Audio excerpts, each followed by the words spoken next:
Yo, what up? It's your boy, MC Franco Magdalene, now known as Piuquinus, the Transitional Street Catholic of the Cross. Yeah, that's going to be my new name, starting on Monday when I get started on my next album. But that is the purpose for this video, because there have been some change in plans and everything on how I'm going to do the album. It turns out that I actually found a way, an actual mobile app, yes, where I can actually make my instrumentals and record my vocals all from scratch. Which means, because I've been dependent, like my last 20 albums, I've been dependent on Splice, which is an app where loops that somebody already made and donated and everything, instrumental loops, like bass loops, and everything, where I just stack them together and make them my own.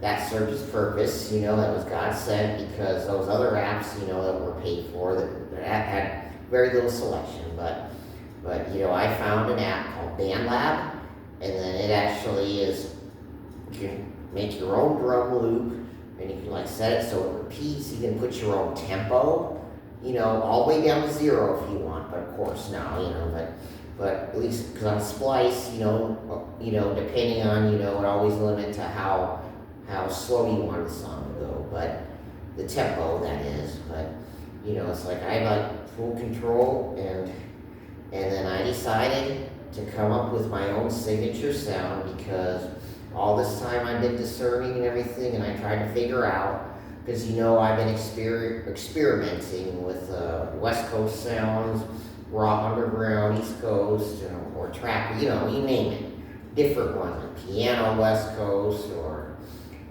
things like that. Bay Area sounding. Like my last album sounded very Bay Area, like an Ant Banks produced album. That's had a lot of influence. But I realized, when it comes to hip-hop beats, and believe me, I've learned, I'm old enough to know, how things, like certain beats, bass, or whatever, how they sounded, within a certain time frame. And I realized what actually touches me the most is, two things. It's the so-called boom bap beats of the late 80s and early 90s. Let's say, and also the mid 90s, like New York sound, say how Mobb Deep's album, The Infamous, and Wu-Tang Clan's Enter the Wu-Tang, their beats. When it comes to the drums, that is, to be more specific, that's what touched me a lot the most about the 90s, and then the early and mid 90s when it came to the drum. And then when it comes to the bass, believe it or not, which is very common in the mid 90s, which was the Bay Area, which stood out, which is pretty much when the West Coast was at its peak. But the Bay Area, even though they were still had a lot of funky leads and everything, high-pitched leads and all that, similar to LA, but the Bay Area stood out because of their bass loops. And I realized that the Bay Area's bass loops, I'll give an example, what's on Spice One's America's Nightmare, and a Too Short album, and others, from the Bay Area, what Ant Banks was super good at producing, and take the song from Too Short's Just Another Day, the bass loops that they came up with also touched me. And then of course I also found a spot, an option on BandLab where I can actually do a male choir that sounds close to Gregorian, but not quite, but I can make my own loops of that. So my new signature sound for my studio albums, the drums are gonna sound like 90s boom bap, late 80s all the way to the mid 90s, boom bap when it comes to the drum loops. When a lot of it, when, in my opinion, take Naughty by Nature's Hip Hop Hooray, how their drums how they made it sound like that they were using a metal trash can, like what you would find in a park or whatever, as a drum. Like a metal trash can like that, or a little round one. You know, like things, that's what I sort of remind me of the sound. Like, and of course, that's not the only sound that the drums sound like that. Even some of the West Coast kind of sound like, take Mac 10's West Side Slaughterhouse with the other, you know, like the first time I think the trio of West Side Connection did something all together, you know, which pretty much paved the way for West Side Connection thing, you know, but, you know, like, yeah, take like drum loops like that. But when it comes to like the bass, like I said, Too Short's Just Another Day, or Spice One's Face of a Desperate Man. Yeah, and then, but I'm gonna have like the male choir loops, you know, that sound like very old school, you know, very old time, you know, close to Gregorian, because, you know, I'm a rat trad or whatever, up to a point, you know, like in a way, you know, but you know, but you know how I love the Gregorian chant, the traditional Latin Mass. You know how because you know that definitely touches my heart when it comes to like the old liturgy. When it comes to liturgical music, it's the Gregorian chants that actually touch me. So I decided, you know, I don't need to have so many different elements like what I was doing on my albums. And I'm sure some of you were probably getting annoyed with so much loops that I was putting together at the same time or whatever. And or some of you weren't. I mean, I can't speak, but let's just say I'm the most critical person of my music. So, so I don't know. But I mean, even though people have complimented me and everything, or put likes or whatever, but that's just their opinion. I'm talking about my own opinion. But I think I finally found a sound, a way to put 3 of my favorite type of loops together that I can make from scratch. You know. It's like a recording studio, but only it's on a computer. You push the buttons on a screen, you know, because, you know, and that's really helpful for us independents, especially ones that have disabilities, that live off of government assistance, you know, who can't afford such expensive like musical equipment and all that, you know, because I'm sure like everybody knows like how much a drum machine and a keyboard or and all these other, you know, mixers, whatever, all these studio equipment and studio time, I cannot come close to affording all this. So all these apps have been godsend, but I think I really found the right one. So I can come up with the loops that I want, and believe me, I've been practicing. I've made some beats that I'm not including on the album, of course, because those were only for demonstration to help me learn how to use it. You know, that's what taking some time, because I'm currently on week number 2 of a 2-week vacation that I decided to take for Easter, like Holy Week, and now we're in Octave. So Monday, vacation will be over, and I will get to work. But for some of you, probably people who enjoy me putting out albums so often, but unfortunately, I may not be able to put out albums like that often, because like I said, I'm doing everything from scratch, and I'm going to be doing all the heavy lifting now instead of just putting stacks together and scrolling like that. So, which means I might have, you know, of course, I'm going to take my time. I'm not slopping anything together. I'm not going to like get all crazy about how long it's taking me. So the album is going to take longer, and then of course, like I said, I did have all the beats together on Splice, but on my last announcement, that is, excuse the tongue twister, but but that was prior to me, stumbling on something called BandLab, and oh yeah, it's free. The basic is free, but you know, of course, you need a subscription for like the premiums and everything, or to things like that, and I can actually download all my stuff, my loops that I put onto my device, and on my free DJ app, where I can like mix them together, and the tempo, it's called Cross DJ, so it's going to take more than one app, of course, which I don't mind, but the Cross DJ app, you know, there's 2 turntables, and then it automatically sets the volume and the tempo to how they'll go with it, you know, stuff like that, you know, but you know, let's just say I'm done like putting so many loops together and all that. Because I decided, to really think once I found that app weeks ago, a couple of weeks ago, just after I made my last video announcement for my next album called Dead to the World. And, so I'm kind of like finally decided I'm going to be more organized with my music, so which means that when it comes to full-length albums, it's 21 tracks, and if I decide to make a double length, it's always going to be 28, and an extended play 8 tracks, because I realize more that I work better and everything. It helps with my mind and everything, so I know what I'm going to be doing, so I don't, so I don't have to like run myself crazy to how many tracks I'm going to make, not really run myself crazy. Let's just say it takes a burden off, because I made 20 albums, and I've learned a lot in this last like year and a half or so, going on 2 years, being in the game, all hands on, and everything, but I will say, I've learned a lot, just like, and I found, I finally found that app, and another free app, which unfortunately I keep forgetting the name, which still has like, as long as they have like the choir and the bass samples and where I can make a boom bap beat, because they have like drum machine parts, where you can come up with it, it's your own drum loop.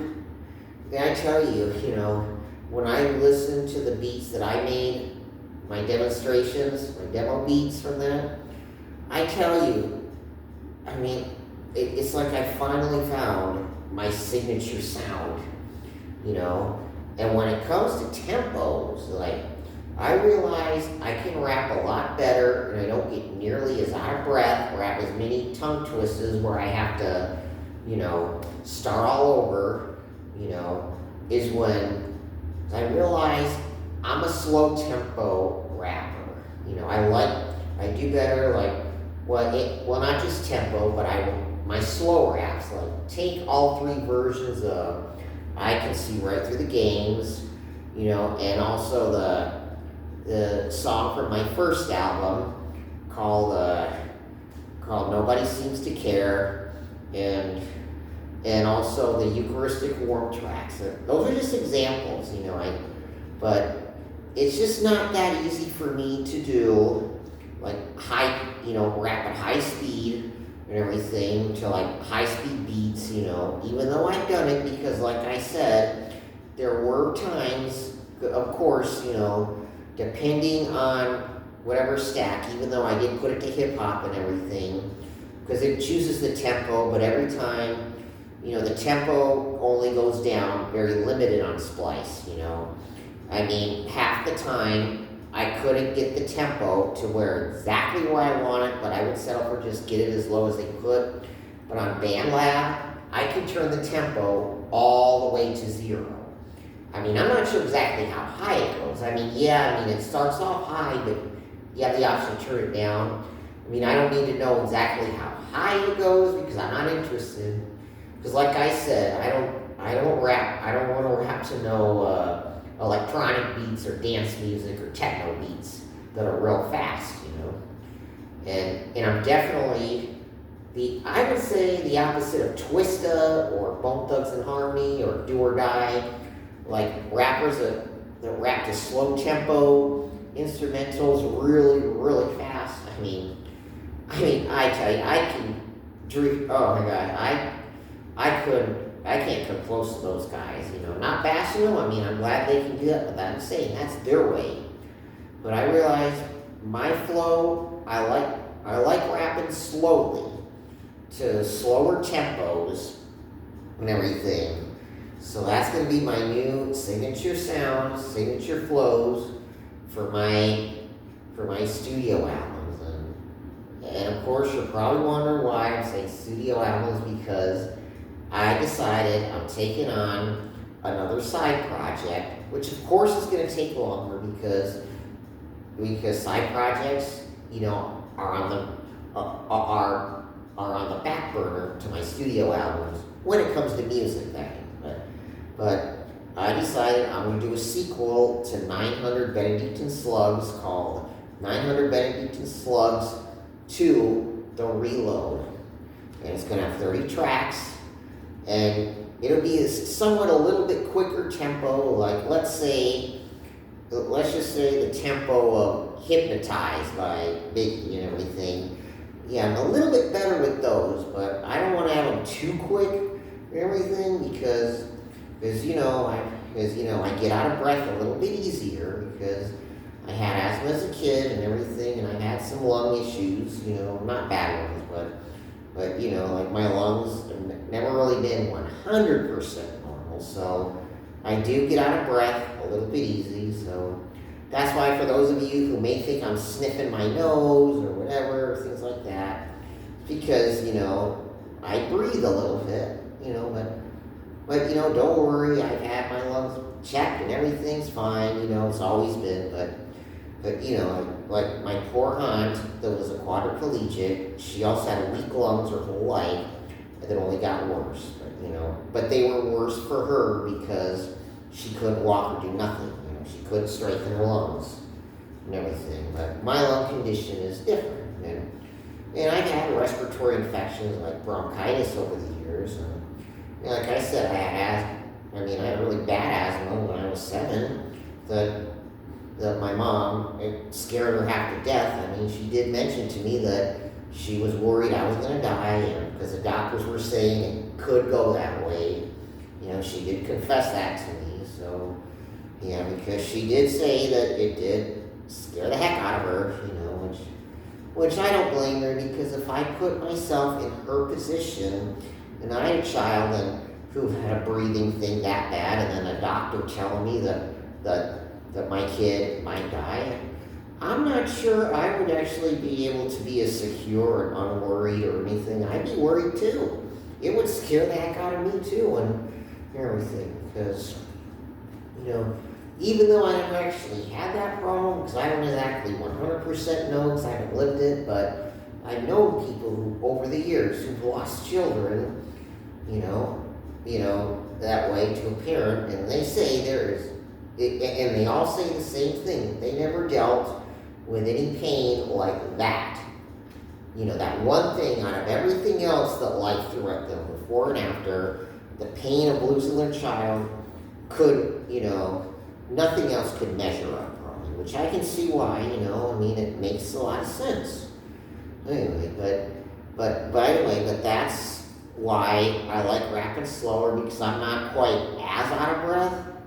Because, I'm not saying that when I rap quicker that I'm like practically dying, but it does feel like I practically ran a marathon, and I do gotta like watch my level of voice too, because, a lot of, just in my recent ones, a lot of songs I've been practically screaming, so that's another thing, like I've been practicing like my tone,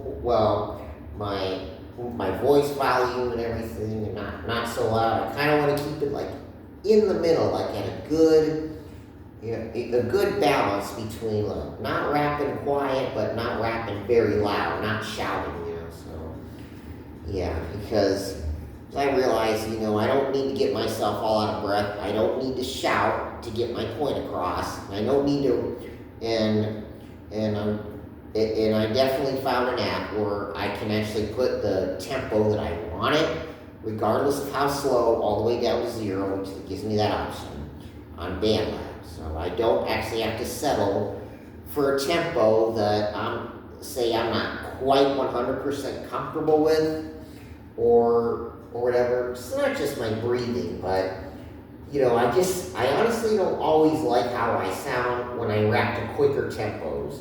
That's just my opinion of myself. That's just what I'm gonna do. So, and of course, the mixtape is gonna have like background samples of record scratching, But of course, not as loud, but not as much. But I'm gonna repeat like samples from like my past tracks. It's gonna be 30 tracks, 30 bars, but I'm not gonna take breaks until after, because like I said, I'm done with hooks.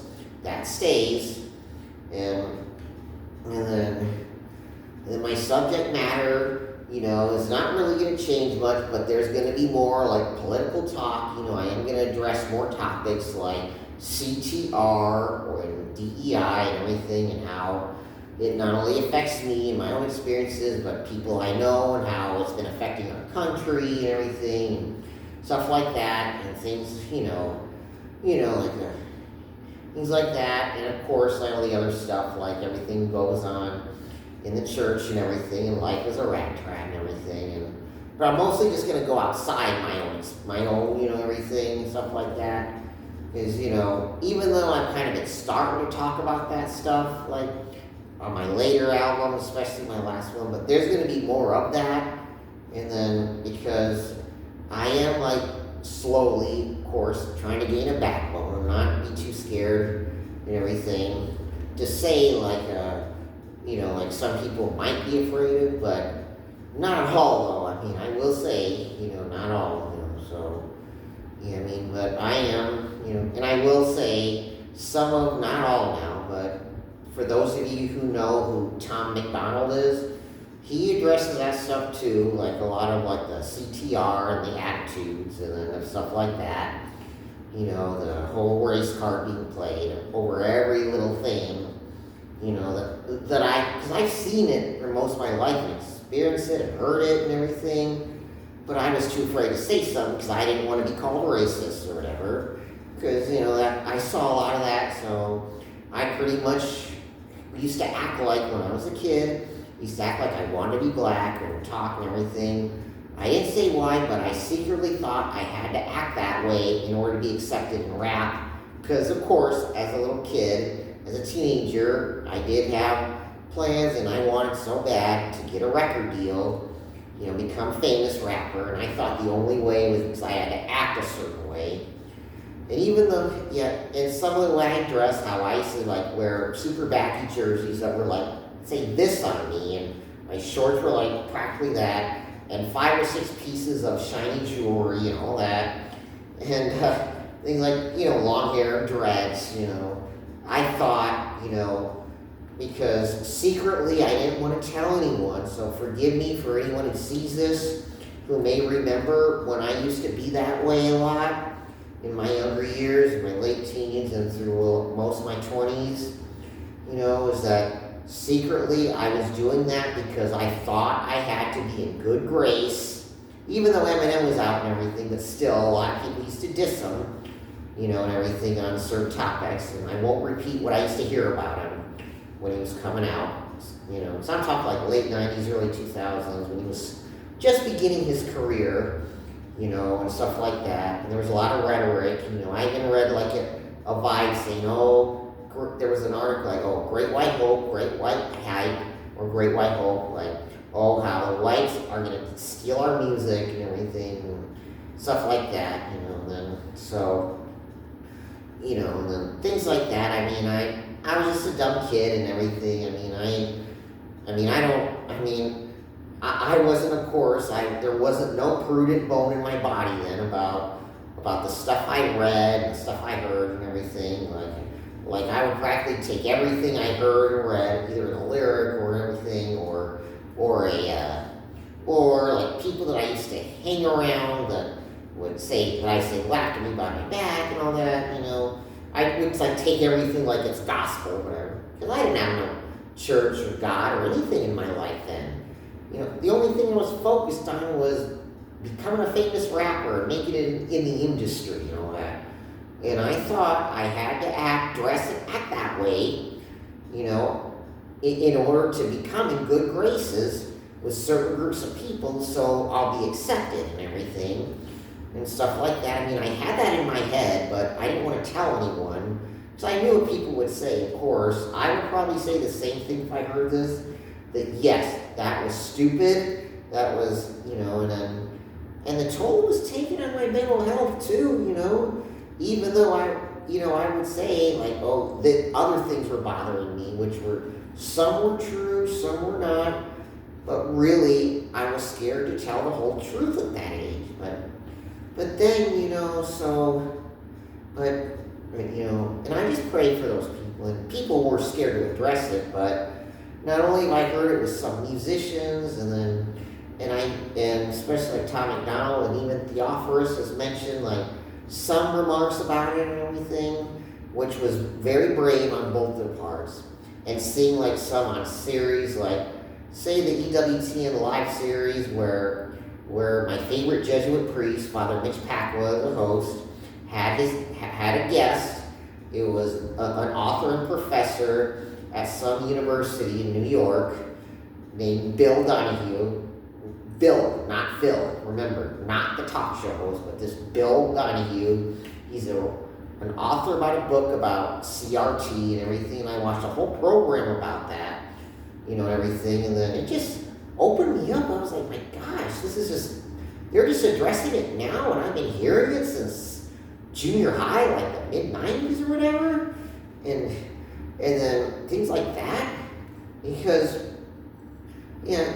secretly, I used to like say opposite and everything, even though I'm not all white. I am part Mexican and part Apache and everything, but of course, according to a lot of people, my skin, I look totally white on that, but back then, for a lot of years, I did feel secretly that I had to apologize for that, for being white and everything, because I was like, felt guilty because of all the stuff I was taught in school about history and things like that, stuff that I figured out that happened that I don't want to dwell on, because, and then, so, really, I was always insulting myself inwardly and all that, stuff like that, which was, which took a lot out of me, and then that wasn't very smart, but now, I'm learning to let things go, and my music has really helped me.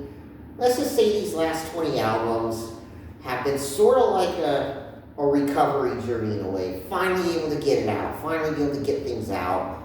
And not live like a puppet. And because, especially when growing up in an environment, in a home where like expressing yourself practically, feeling like danger. Not really physical, but how it could set something off, because for so long, I always had in my head that, telling the truth is dangerous, expressing myself is dangerous, this is going to happen, that's going to happen, all the inner rhetoric, But my music and even certain friends and priests and counselors, they've been really helping me about letting go of all the, what I call inward rhetoric about this or that, this is going to happen, that's going to happen, learn how to trust God, and then look what the saints, like the martyrs and everything, were willing to risk for God.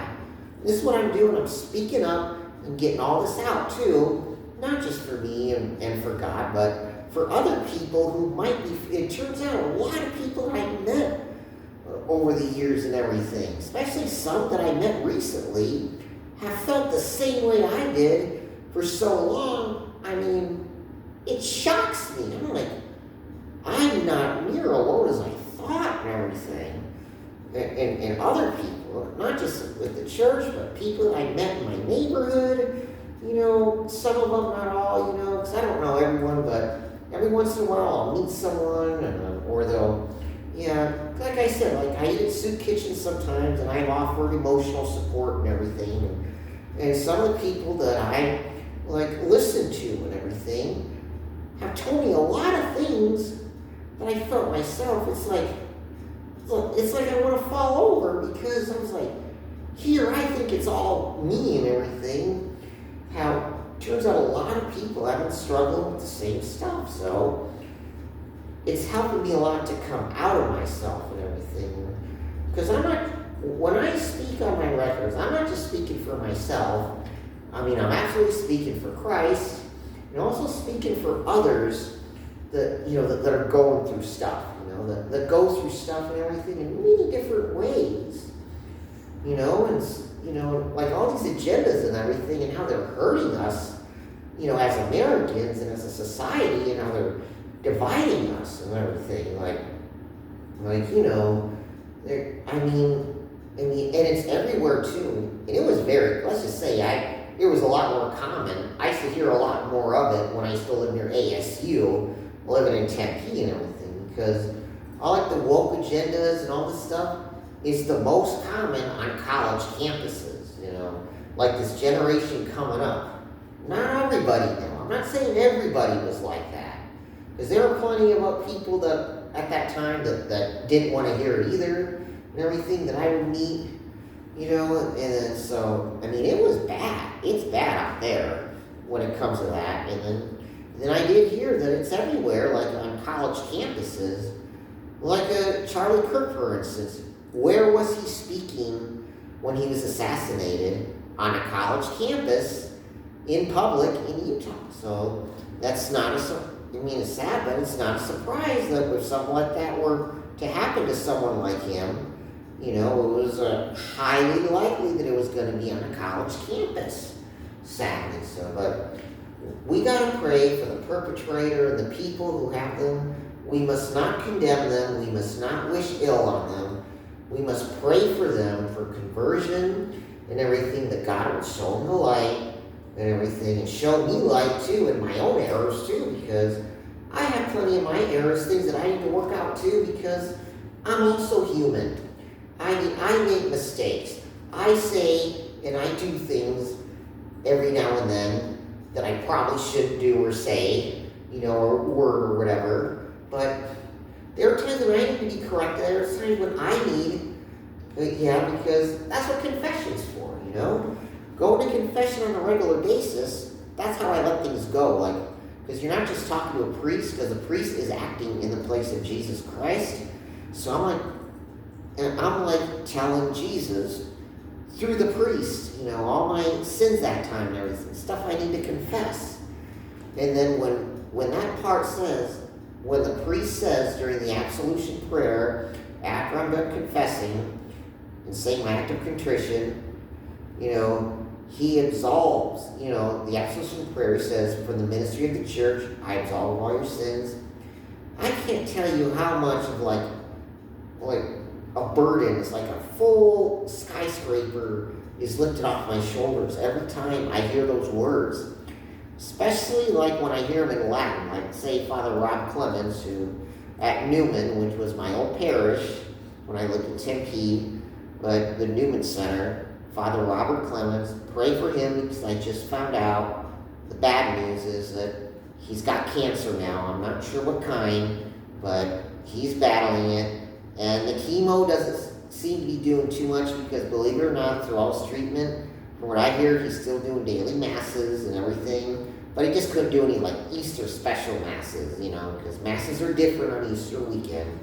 Longer and other stuff, but just basic daily or Sunday masses. He's doing a limited number, and he's still working, he's still hearing confessions, which is amazing because I say Father Rob Clemens, even though he's even older too, he is like an energizer. It's going to take a lot to lose him because he's strong. And he's always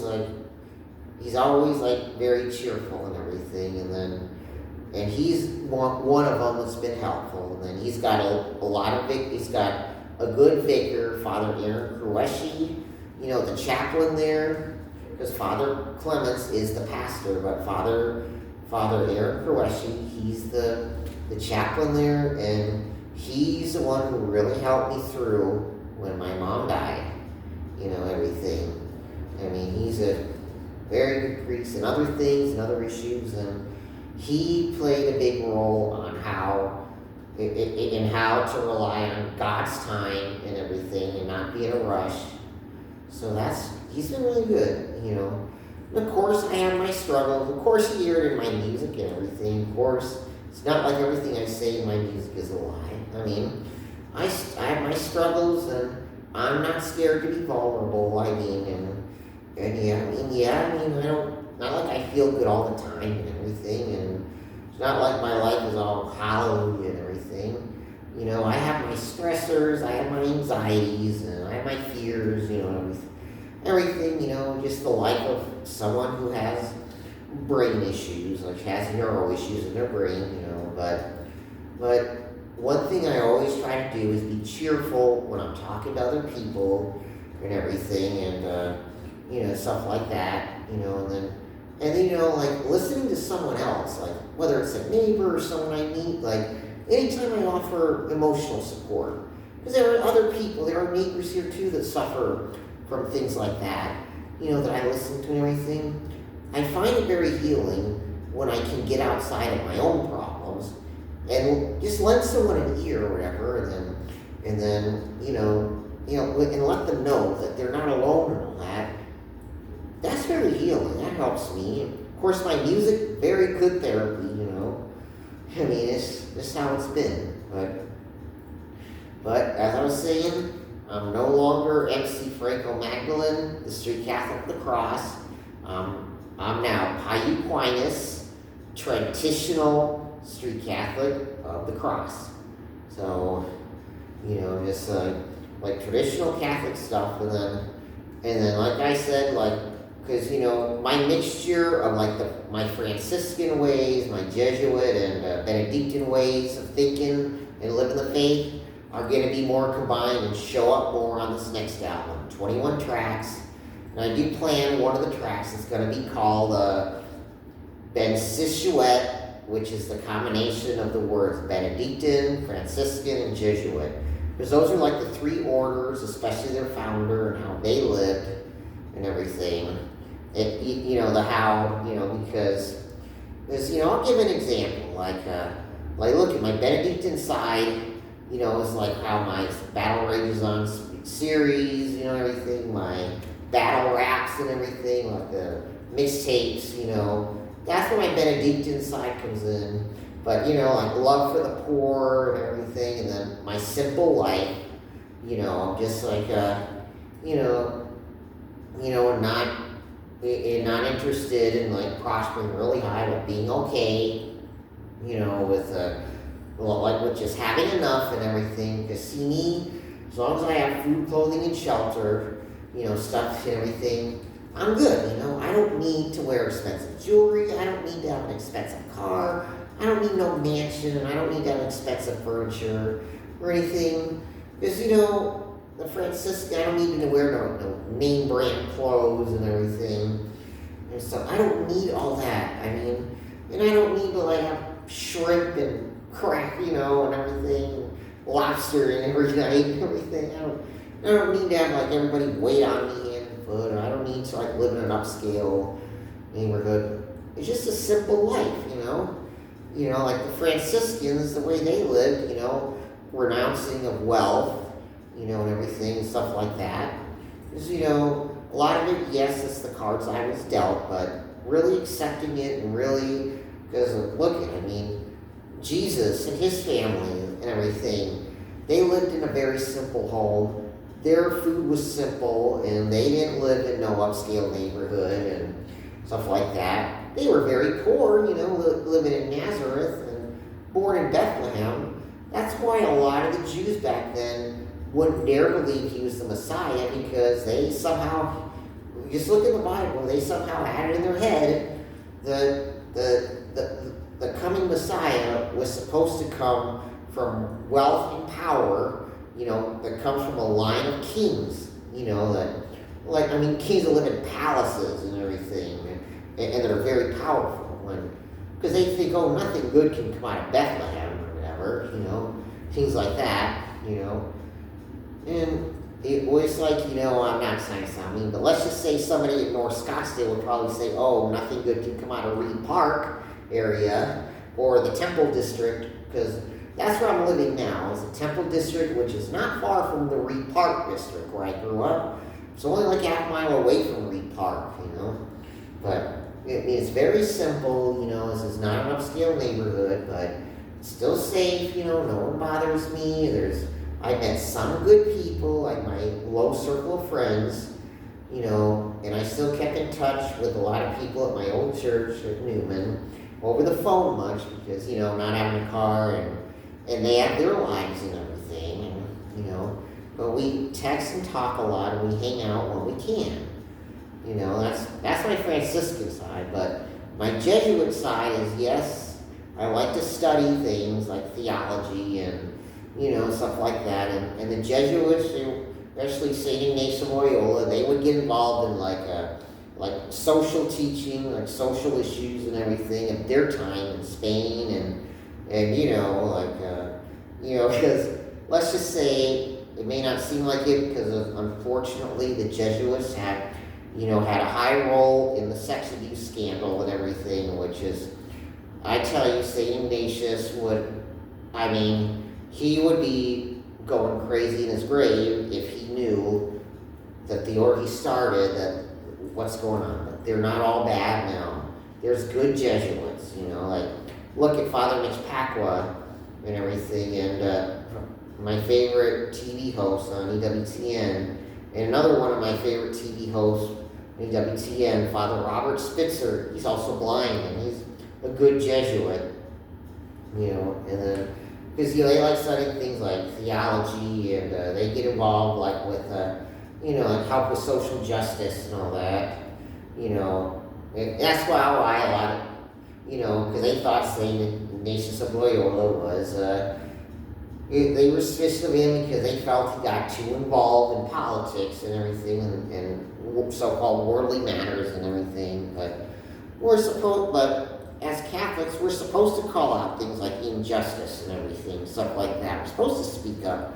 We don't just like cancel everybody out, just let everybody, because God doesn't love just us. He loves everybody. And then if some like real injustice is going on, we are obligated to speak up about it or do what we can, and everything, but we're not out to like overthrow or anything and stuff like that, that would be a Judas thing to do, because that's partly why Judas turned on Jesus, because Judas was a revolutionary. He was from a revolutionary group prior to becoming a disciple, but he had it in his head that Jesus and his followers were supposed to like overthrow the Roman regime and all that, and they were supposed to rise to power and get away from their impoverished life of pilgrim. They were supposed to run, but Jesus told them that no, that's not what they're going to do, and he didn't like that. So and plus he was stealing and everything, and then of course what else happened.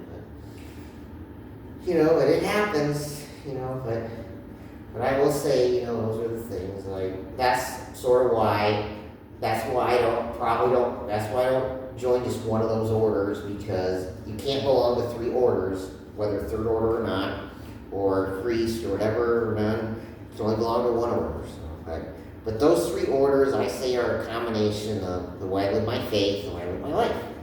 So, then that's pretty much going to come out more, combined on this next album. And again, it's called Dead to the World, meaning like more of a spiritual death to the world, but alive in Christ, but that's just how it's going to be, just spreading Christ around. But I gotta go now. I've spoke long enough, and may God bless all of you, and may the peace of Christ be with all of you who see this. Pater, Spiritus, Spiritus Sanctus. Amen.